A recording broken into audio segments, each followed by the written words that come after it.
To lose weight for the last time, visit myphdweightloss.com. Appreciate you joining me in the PhD Weight Loss and Nutrition Studio. Shalom on this Good Friday.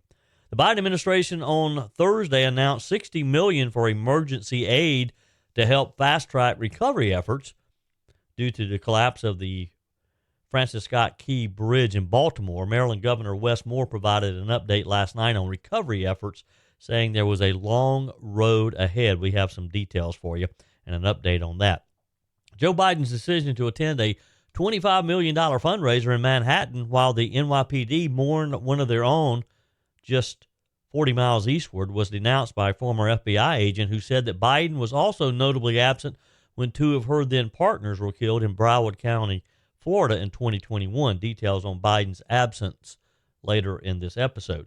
House leaders informed Senate Majority Leader Chuck Schumer that they will be sending 2 impeachment charges against Homeland Security Secretary Alejandro Mayorkas to the Senate on April the 10th, a part of a Democrat initiative to cut climate warming emissions. 9 states are planning to ban new gasoline-powered vehicle sales by 2035. And Politico reports that the Republican National Committee may limit NBC's access at its convention this summer over the network's decision to dump former RNC chairwoman Ronna McDaniel this week. You can join today's conversation on the Furman Ford text line, 864-477-JOEY. That's 864-477-5639. Voice messages are welcome, as are your emails, joey@joeyhudson.com. I told you we'd be back. And ye shall know the truth, and the truth shall make you free. It's Joey Hudson. I wanted to name it the Joey Hudson bill, but, they don't allow you to put names on bills. But I wanted to call it the Joey Hudson bill because I know that one's been near and dear to you for a number of years. That's how it's done. Let your voice be heard. And the truth shall set you free. Here's Joey Hudson. A quick update on the tragedy in Maryland this week. Maryland Governor Wes Moore provided this update last night on recovery efforts in the wake of the collapse of the Francis Scott Key Bridge, saying that they had a long road ahead of them. Sharing the podium with Democrat Senators Ben Cardin and Chris Van Hollen and Baltimore Mayor Brandon Scott, Governor Moore said there's nothing that we will not do to ensure a swift and proper conclusion. The Democrat governor thanked the Biden administration for greenlighting his request for $60 million in federal aid to jumpstart recovery efforts. Governor Moore said it was imperative to clear the channel and open vessel traffic to the port because the health of the Maryland economy and the national economy depends on it. The funds referenced in the governor's speech, the Biden administration yesterday announced $60 million for emergency aid to help fast-track the recovery efforts. The federal aid will help pay for debris removal and other initial costs. Maryland Governor Wes Moore's administration made the request earlier Thursday, and he warned again that they have a tough time ahead of them. The U.S. Department of Transportation's Federal Highway Administration approved the funds within hours of receiving it, saying they would serve as a down payment towards initial costs. And, of course, there's been a big debate, and I imagine there will be a lot of debate in the coming weeks and months over who pays for this tragedy that occurred.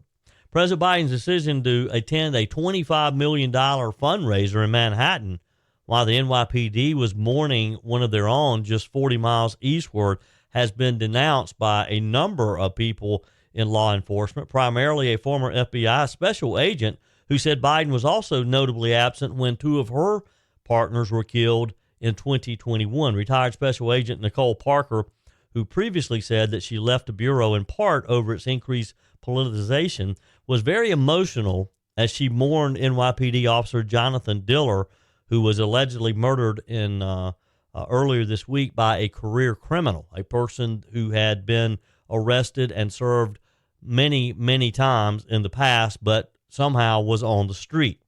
Diller and his partner initiated a traffic stop on Monday before being fatally shot. Rivera was charged with murder of a law enforcement officer. Jones, the person driving the vehicle, faces a weapons charge as well.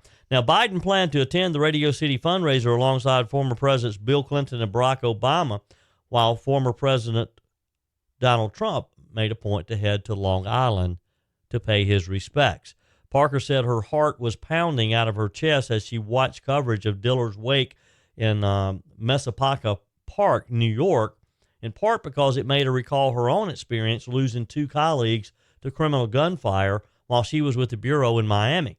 In February 2021, FBI agents Daniel Alphen and Laura Schwarzenberger were investigating a child pornography case in Sunrise, Florida, when a suspect fired upon them. The 2 agents were killed and 3 others wounded. Parker recounted that case, where Biden was noticeably absent from the funeral. She said both situations illustrate a lack of support for law enforcement.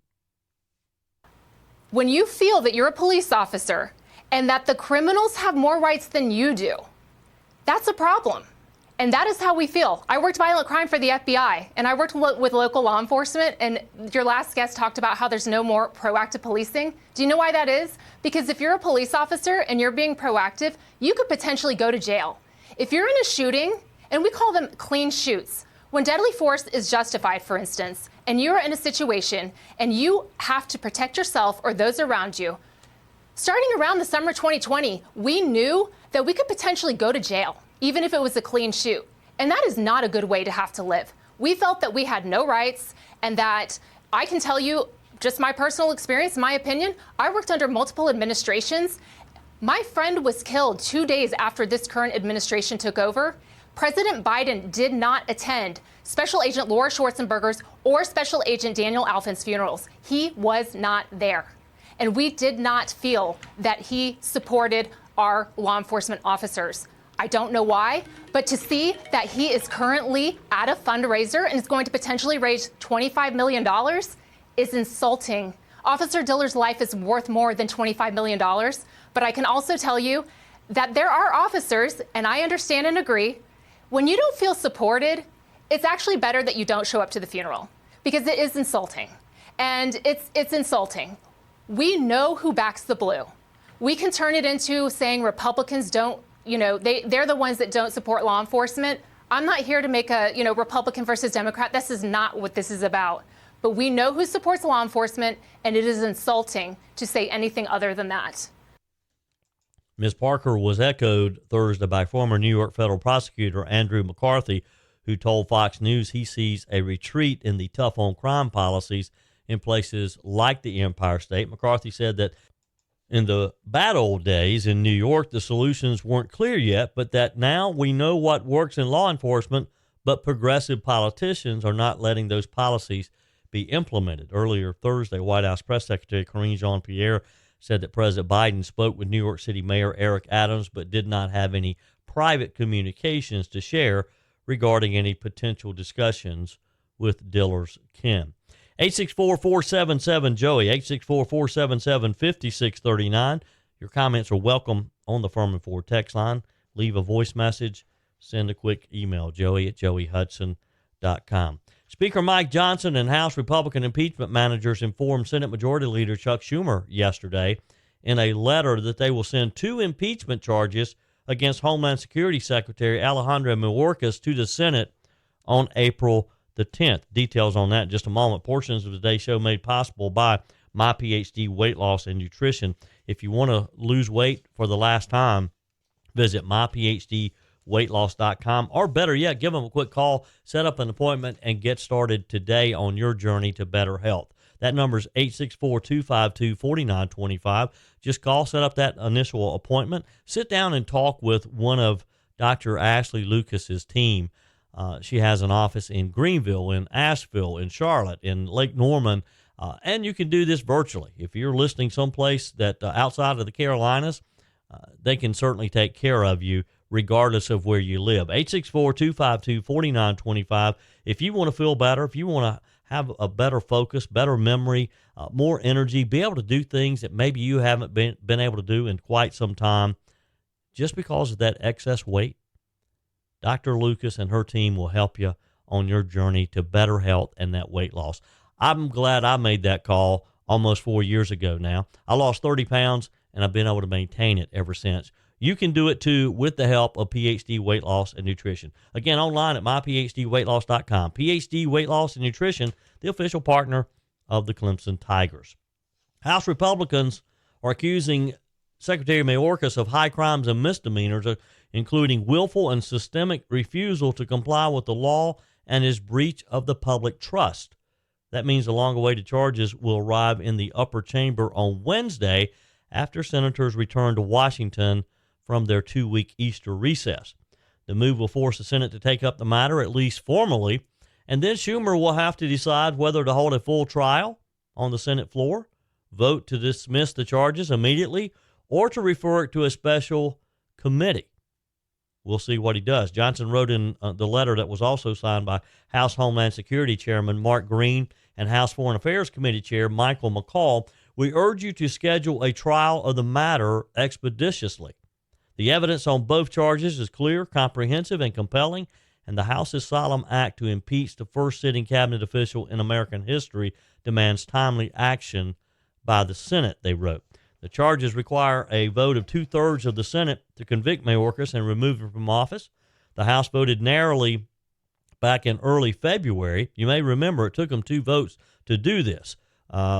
Initially, they failed by just a couple of votes, only to come back and be able to win by 1 vote to send the articles of impeachment over to the Senate for the trial. 3 House Republicans joined Democrats in voting against the charges. Ken Buck, Mike Gallagher, Tom McClintock, as you may know, Buck and Gallagher both have decided to call it quits. They're resigning, not running for re-election. The Department of Homeland Security yesterday reiterated its earlier statement, calling the move a baseless, unconstitutional impeachment. They went on to say in their statement, House Republicans will be remembered by history for trampling on the Constitution for political gain rather than working to solve the serious challenges at our border. Schumer has refused to say how he'll handle the impeachment articles once they arrive over in the Senate. We'll see. He has just criticized the allegations as a sham and unsubstantiated evidence. House Republicans failed to produce any evidence that Secretary Mayorkas has committed any crime, Schumer said the day after the House approved the charges back in February. He also went on to say House Republicans failed to show he has violated the Constitution, and they failed to present evidence of anything resembling an impeachable offense. This is a new low for House Republicans, Schumer said. Schumer's office said yesterday that once the House impeachment managers present the articles of impeachment to the Senate, senators will be sworn in as jurors in the trial the next day, and Senate President Pro Tem Patty Murray will preside over the chamber. At that point, senators could vote to immediately dismiss. They could refer it to a evidentiary committee. A third option would be to allow the House impeachment managers to conduct a full trial on the floor. Now, House Republicans rebutted Schumer's criticism in their letter yesterday, saying that they had adopted a methodical approach that led them to conclude that Mayorkas refused to comply with the requirements of immigration laws passed by the U.S. Congress. They also asserted his unlawful actions are responsible for the historic crisis that has devastated communities throughout our country, from the smallest border town in Texas to New York City. The other House impeachment managers who signed the letter was Representative Andy Biggs, Clay Higgins, Ben Klein, Michael Guest, Andrew Carbano, Marjorie Taylor Greene, August Pfluger, Harriet Hagman, and Laurel Lee. Senate Republican leaders have pressed Schumer to hold a full trial on the Senate floor once the impeachment articles arrive in their chamber. Senate Republican Whip John Thune announced at the weekly Senate GOP leadership press conference, the House of Representatives has determined that Secretary Mayorkas has committed impeachable offenses. That issue will come before the United States Senate, he said. I believe the Senate needs to hold a trial. Senate Republican leader Mitch McConnell later said he agreed with Senator Thune, saying, I think that would be the best way forward. The Senate last held an impeachment trial of a sitting cabinet member back in 1876 when it acquitted Secretary of War William Belknap on charges of criminally disregarding his duty and basically prostituting his high office to his lust for private gain. Now, this is a twist. The Republican National Committee is mulling the idea of limiting NBC's access at its convention this summer over the network's decision to dump former RNC chairwoman Ronna McDaniel this week, according to a report from Politico. Portions of today's show made possible by our friends at Furman Ford. You're looking for a new vehicle, or maybe you just need service on the vehicle that you have now. Either way, Furman Ford can help you. Matthew and Jim Furman, their name is on the sign because their name is on the line with every single transaction, and they take that very seriously. I love doing business with local businesses because when you go to Furman Ford, you either, if you purchase a new vehicle, maybe you purchase one of their new pre-owned vehicles that's been certified, you can trust when you drive it off the lot that you know what you're buying. And the good news is when you do drive off of that lot, regardless of whether you purchased a vehicle or you paid for service, you know that your money's staying right here in the upstate, right here in our community, because Furman Ford is family owned and family operated. They are a local business. Let's support them. Find them online at FurmanFord.com, FurmanFord.com. Check out all the inventory. Let Jim and Matthew Furman, when you go by, stop in, say hello. Let them know that you heard them here on Just the Truth, and let them help you navigate some of the great deals they have on their selection of new cars and their pre-owned vehicles. Again, that's FurmanFord.com. Republican presumptive nominee Donald Trump and RNC Chairman Michael Whatley both railed against NBC's decision to part with Ronna McDaniel after 4 days due to the internal uprising over her hiring. Danielle Alvarez, a spokesperson for the RNC and the Trump campaign, told Politico, "We're taking a hard look at this and what it means for NBC's participation at this summer's convention. Our priority is making sure this is a world-class event that allows President Trump to feature his message and vision in a fair way. The RNC does not control the credentialing of the convention. The House Periodical Press Gallery does, but the RNC could impact NBC's access to the perimeter around the forum, the hall there in Milwaukee where the convention will be held, according to a report. The RNC could also affect NBC space for live shots, transportation, and hotel space, according to Politico. McDaniel made just one appearance on Sunday's Meet the Press after NBC announced that it had hired her as an on-air political contributor. That very day, Chuck Todd came on after McDaniel left and just blasted her and called out his senior officials, his bosses at NBC, for putting Kirsten Welkin in the position of having to interview and have Ronna McDaniel on the show that day. After days of being browbeaten, literally, by on-air staff at both NBC and MSNBC, NBC Universal News Group Chair Cesar Conde conceded defeat, announced that he had parted ways with McDaniel, and apologized to his staff along the way. Again, the inmates running the asylum.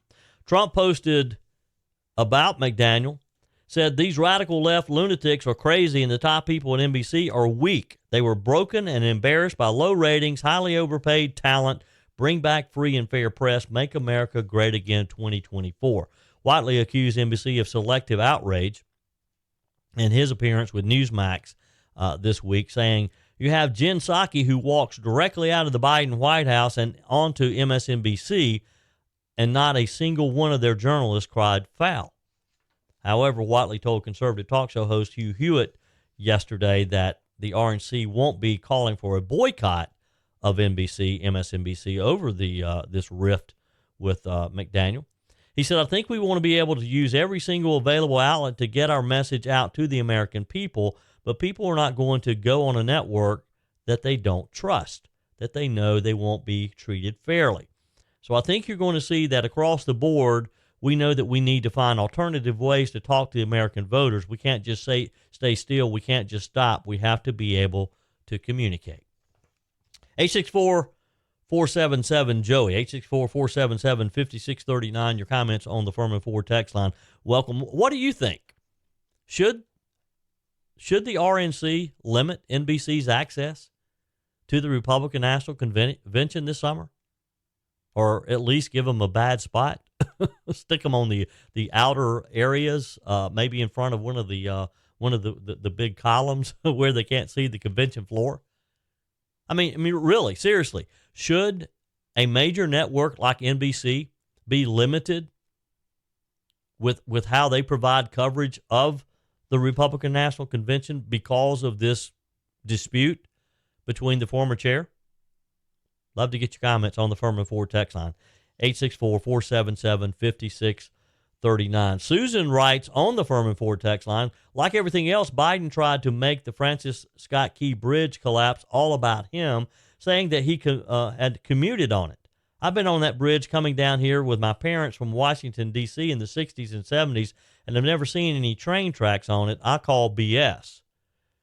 Faye says, Joey, here we are on Good Friday, and the evil president is turning his back on Israel, and our Supreme Court is likely to approve the abortion pill. Do we really believe the Lord will save our country? Our Lord is loving and patient, but he hates our sins, and he will tolerate our evil only so long. We may find ourselves in Marxist country for punishment. The bridge collapse may have been an accident, but what a perfect accident to cripple the eastern U.S.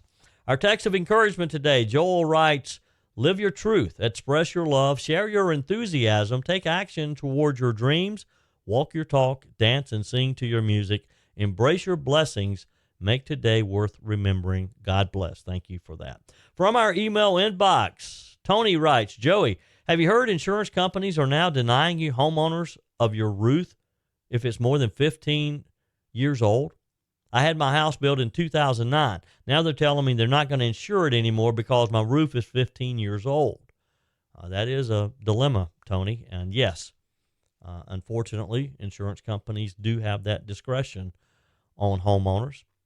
I replied to Tony, Nana Hudson has a similar situation where her insurance carrier is saying they will not renew her homeowners next year if she does not have her driveway repaired. What has happened is a large oak tree in her front yard, the roots have grown under the driveway, and there's a couple of areas that are uneven. The company sent her a notice just recently. They've done an inspection and say that they will not renew it unless she has her driveway redone. I guess that's what that's sort of the free market working, I suppose. 864-477-5639. Your comments are welcome on the Furman Ford text line as well. Leave a voice message, send an email, joey@joeyhudson.com. As part of the Democrat Joe Biden initiative to cut climate warming emissions, you and I have talked about many times how Biden's regulatory efforts are trying to limit what we can buy, from refrigerators to the way we heat and cool our homes, and of course our vehicles. 9 states are planning to ban new gasoline-powered vehicle sales by 2035. I mean, that's just over a decade from now. Details in just a minute. First, let me talk with you. Speaking of the Biden administration trying to limit the type of appliances that you can purchase, you're not going to have any problems with not being able to purchase appliances at Discounted Appliance Warehouse in Pickens. Jeff and Johnny and Kyle and the whole team there, they have you covered, and they'll sell you. They'll sell you any appliances that you want. And boy, do you have a selection in their 11,000 square foot warehouse with over 1,500 appliances ready for you to buy today and use today. They have many options, brands, features. And are you tired of purchasing appliances from the inexperienced sales staff who just have no knowledge whatsoever other than what aisle the refrigerators happen to be on in their big box store? You're not going to get that at Discounted Appliance Warehouse. They have an A-plus Better Business Bureau rating. They have nearly perfect reviews on Google. And the team at Discounted Appliance Warehouse, they have the knowledge that you need to have confidence in your purchase. You can't get this wrong. Appliances are too expensive to buy the wrong one. They have an award-winning service department, extended warranties. They've got you covered well after the sale. And Discounted Appliance Warehouse is proud to offer Speed Queen, the only washer and dryers with up to a 7-year warranty on parts and labor. Discounted Appliance Warehouse in Pickens and online at dawpickens.com. Here's the story.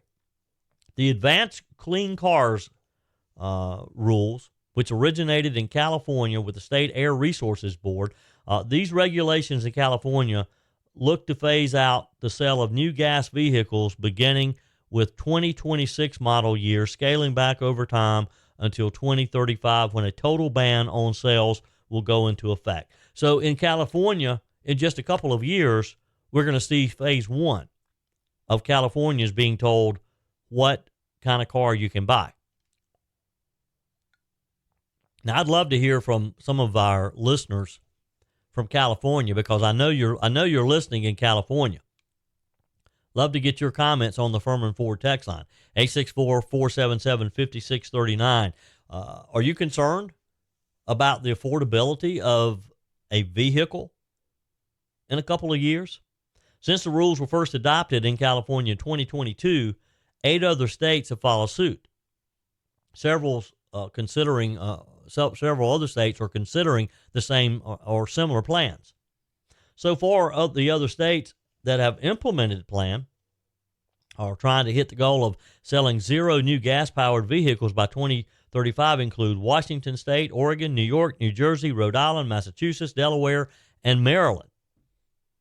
The rules do not stop residents in these states from owning or using gas-powered cars, nor do they force consumers to buy electric vehicles. Dealerships can still sell used cars powered by gas, and consumers in these states can purchase the gas-powered vehicles that they want in other states. They just can't purchase them in their state. So, in effect, they're saying we're not outlawing gas vehicles. They're just making it difficult for you to buy one. Wouldn't you love to be a dealership on the border of California? maybe Nevada?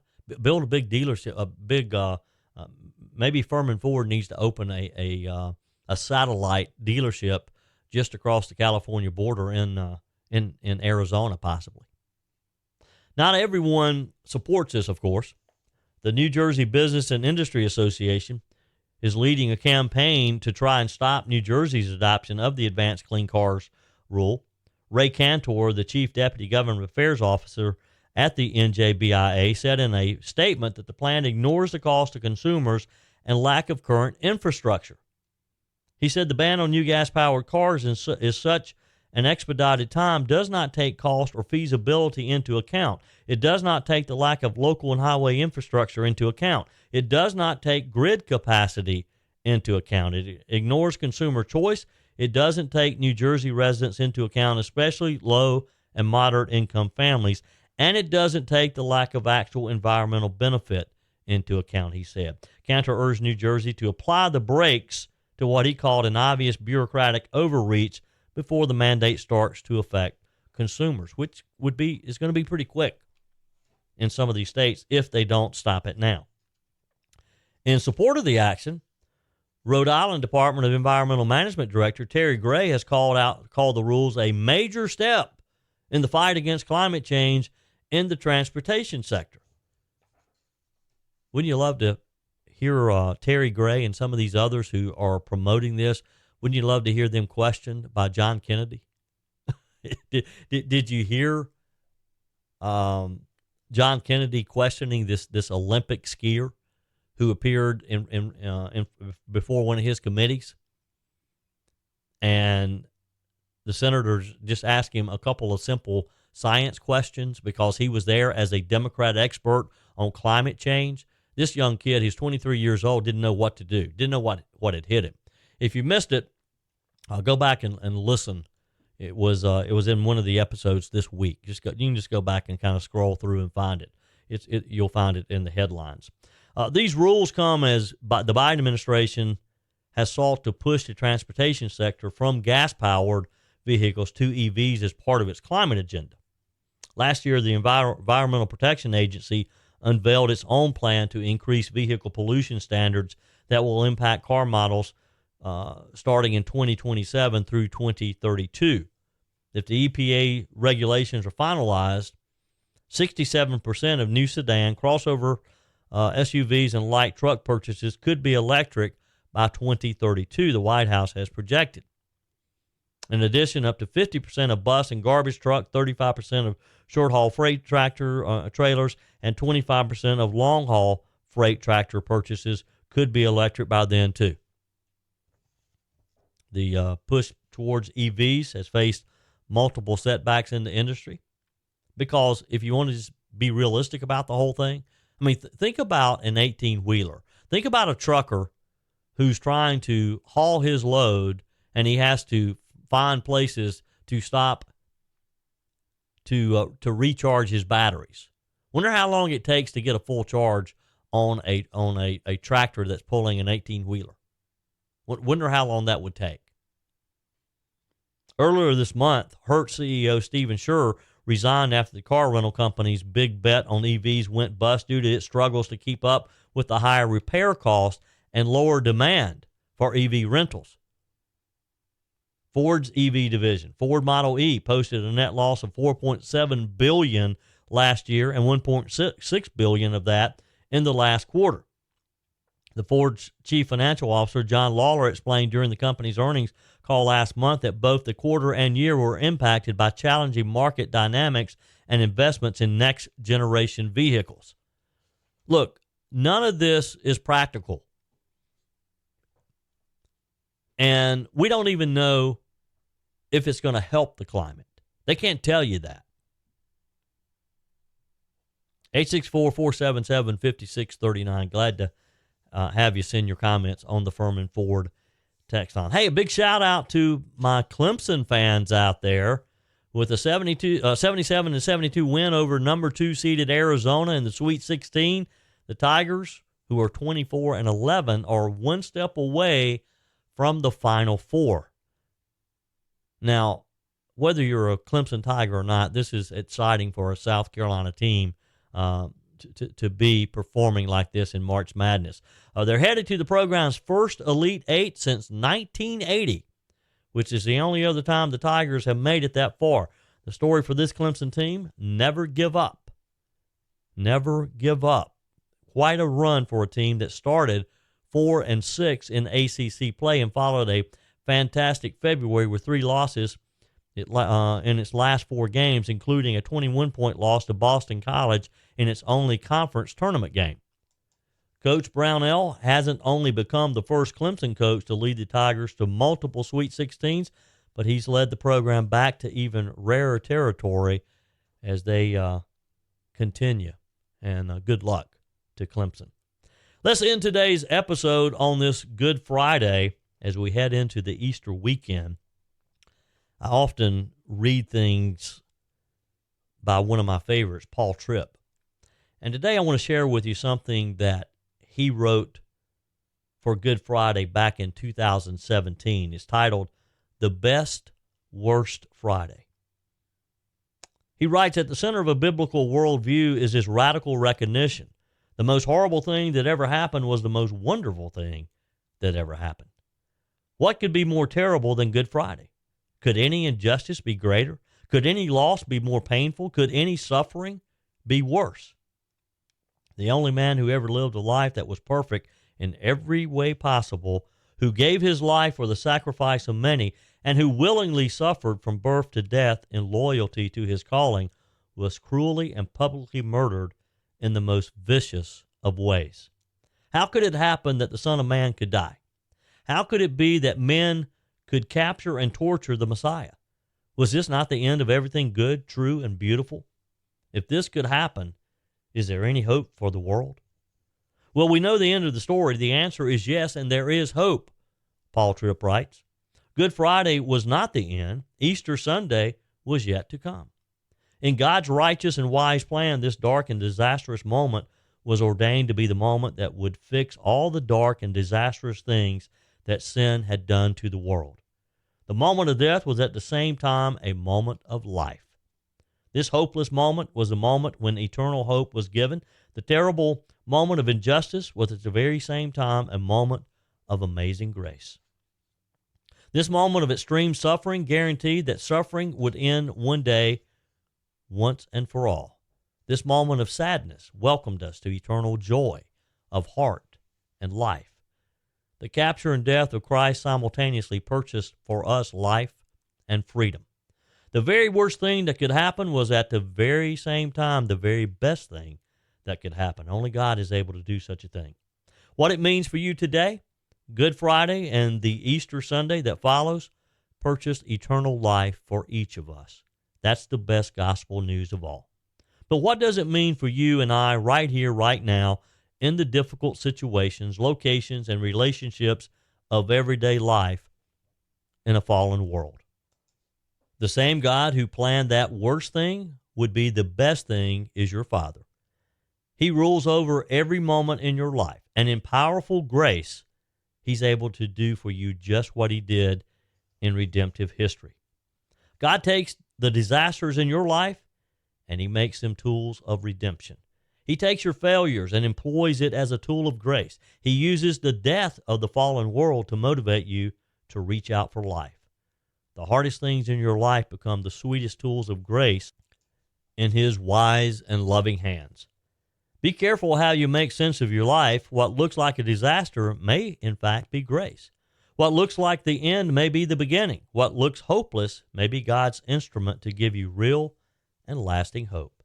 Your Father is committed to taking what seems so bad and turning it into something that is very, very good. And that's my hope for you on this Good Friday, and a very happy Easter to you and your family as well. That's it for today's edition of Just the Truth. Thank you for joining me in the PhD Weight Loss and Nutrition Studio to lose weight for the last time.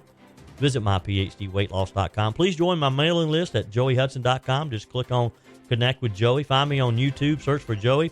Also Facebook and Instagram, other social media sites. Just search for Joey Hudson. Appreciate you spending a few minutes of your Good Friday with me. Keep those comments coming via the Furman Ford text line, 864-477-JOEY, 864-477-5639, and keep your emails coming as well, joey@joeyhudson.com. Have a wonderful Easter. We're back next week. Hope you'll plan to join us then. And remember, folks, now more than ever, God's got this. He's still in control.